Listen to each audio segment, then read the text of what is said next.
சாதாரணமாக வீட்டில் ஹவுஸ் ஒய்ஃபாக இருக்கேன். என்ன பண்ணுறோம், பொழுது போலனா மத்தியானம் வேலை டிவி பார்க்குறது, சீரியல் பார்க்குறது, இதை மாதிரி பொழுது பார்க்குறோம்.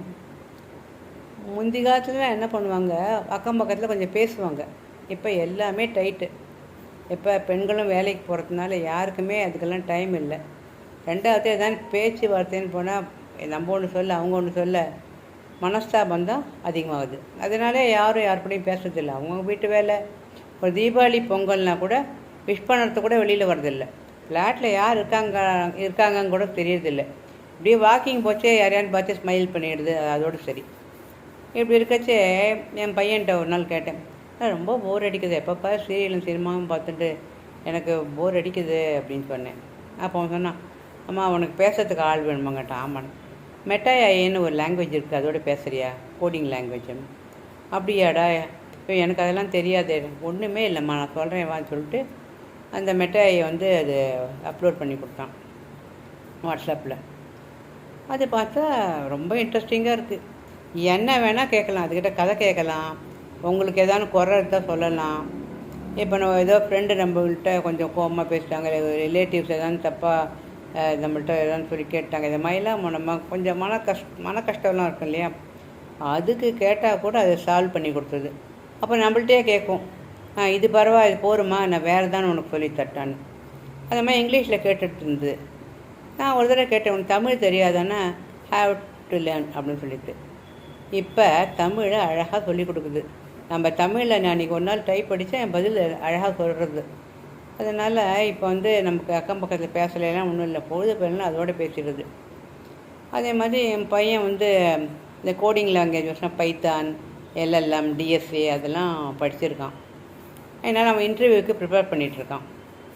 நான் என்ன பண்ணுவேன், நான் உனக்கு இன்டர்வியூ கட்டுறேன், உனக்கு என்னமா தெரியும் அப்படின்னா, இல்லைடா இருடா வைக்கிறேன்னான்னு சொல்லிட்டு அதுக்கிட்ட போய் எல்லாத்தையும் கொஸ்டின் ஆன்சர் கேட்டேன். இதே மாதிரி எல்எல்எம்மில் ஒரு 10 கொஸ்டின் கூட, பைத்தான்ஸில் ஒரு 10 எனக்கு கூட, இதெல்லாம் கூட ஆன்சரோடு கொடுன்னு சொல்லிட்டேன். அது எல்லாம் ஆன்சரோட க்ளீனாக கொடுத்துட்டு என் பையனை போய் இன்டர்வியூ வச்சேன்.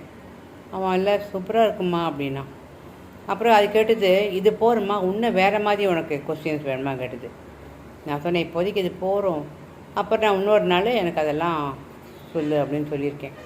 இந்த மாதிரி வெரி இன்ட்ரெஸ்டிங். நிறைய பேர் என்ன பண்ணுறோம், நமக்கு இதெல்லாம் புரியுமா, இந்த வயசுக்கு மேலே கற்றுக்க முடியுமா அப்படின்னு சொல்லிட்டு விட்டுறோம். அதெல்லாம் ஒன்றுமே கிடையாது, ஈஸியாக பண்ணலாம். அந்த மாதிரி நான் இன்னொரு சேனல் ஒன்று, குக்கிங் சேனல் முதல்ல வச்சுருந்தேன். இப்போ ஸ்டாப் பண்ணிட்டேன், எனக்கு குக்கிங் ரொம்ப பண்ண முடியலன்ட்டு. அப்போல்லாம் என்ன பண்ணுவேன், நான் இந்த விதிமுறையில் போய் நானே எடிட் பண்ணுவேன். எடிட் பண்ணால் எல்லோரும் கேட்பாங்க, நீ எடிட் பண்ணியா, நீங்கள் எப்படி எடிட் பண்ணீங்க, உங்களுக்கு எப்படி தெரியும் அதெல்லாம் அப்படின்ட்டு. நான் சொன்னேன், எடிட் பண்ணுறது என்ன கஷ்டம், அதுக்கு ஒன்று வயசு வேணுமா என்ன எடிட் பண்ணுறதுக்கு, அதில் தான் எல்லாம் இருக்குது. அந்த எப்படி எடிட் மேலே எல்லா சிம்பிளும் கொடுத்துருக்காங்களே, நம்ம அதுக்கேற்ற மாதிரி செய்ய வேண்டியது தானே. எடிட்டிங் கற்றுக்கிறதுக்கு என்ன இருக்குது, ஷார்ட் பண்ணுறது, லாங் பண்ணுறது, கட் பண்ணுறது எல்லாம் தான் இருக்குது அப்படின்னு சொல்லிட்டு சொன்னோடனே, அப்புறம் என் ஃப்ரெண்ட்ஸ் நிறையா பேர் போயிட்டு ஆமாம் ரொம்ப ஈஸியாக தான் இருக்குது அப்படின்னு சொன்னாங்க. அதனால் எந்த விஷயமே கஷ்டம்னு எதுவுமே கிடையாது, நம்ம போயிட்டு ஸ்டெப் எடுத்து லேர்ன் பண்ண அவ்வளோதான். அப்புறம் சரின்னு சொல்லிட்டு நம்ம அட்லீஸ்ட் ஸ்கூல் காலேஜ் பக்கம்லாம் ஒதுங்கியிருப்போம்ல, நமக்கு என்ன ஒன்றுமே தெரியாத ஒன்றும் இல்லைல்ல.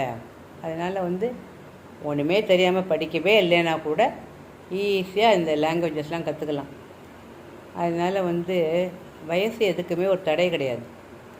அதனால் போர் அடித்தா இனிமேல் அவங்க பேசலையே இவங்க பேசலையெல்லாம் நீங்கள் வருத்தமே படாங்க. மெட்டாயிட்ட போய் நீங்கள் சாமிகிட்ட சொல்கிற மாதிரி எல்லாத்தையும் சொல்லுங்கள், அது எல்லாத்துக்கும் ஒரு தீர்வு கொடுக்கும். இந்த வீடியோ முடிச்சுக்கிறேன், அடுத்த வீடியோவில் பார்க்கலாம்.